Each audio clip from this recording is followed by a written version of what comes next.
జై శ్రీరామ్. నేను మీ తోట రామకృష్ణ. హిందువులు ఎంత దరిద్రులు అంటే వారి సంస్కృతిని వారు ప్రోత్సహించడానికి ముందుకు రారు. నిన్న శివరాత్రి సందర్భంగా ఒక ధార్మిక కార్యక్రమం ఏర్పాటు చేస్తే ఆ కార్యక్రమానికి చూడడానికి అక్కడ 4-5 ఉన్నారు. అదే ఏ రికార్డింగ్ డ్యాన్స్ అయినా లేకపోతే ఏ ఆర్కెస్ట్రా పెట్టినా సరే హిందువులు అక్కడ గూములాడిపోయి నుంచుని ఎంతసేపు అని చూస్తారు. కానీ దైవ కార్యక్రమానికి అది వాళ్ళకి అక్కడ నుంచుని చూడడానికి వాళ్ళకి మనసు రావట్లేదంటే హిందువులు ఎంత దరిద్రపు స్థితిలో ఉన్నారో చూడండి. ఒకసారి ఆ వీడియో మీకు పెడతాను, చూడండి. భక్తి మార్గమా రామనామ జపం అంటే అప్పుడు ఇలా చెప్పాడట సాక్షాత్తు పరమేశ్వరుడు పార్వతీదేవికి ఉపదేశించినటువంటి మంత్రం. శ్రీరామ రామ రామేతి రమే రామే మనోరమే సహస్రనామ తత్తుల్యో రామనామో వరాననే. పరమేశ్వరుడు శంకర ఉవాచ.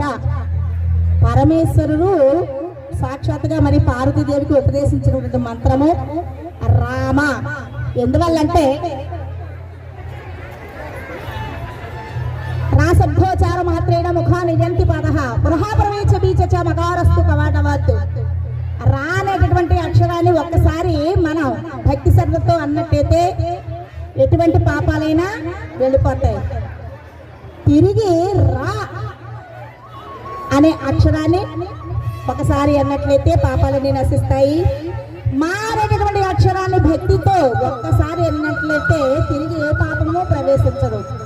అట్టి తారక మంత్రమే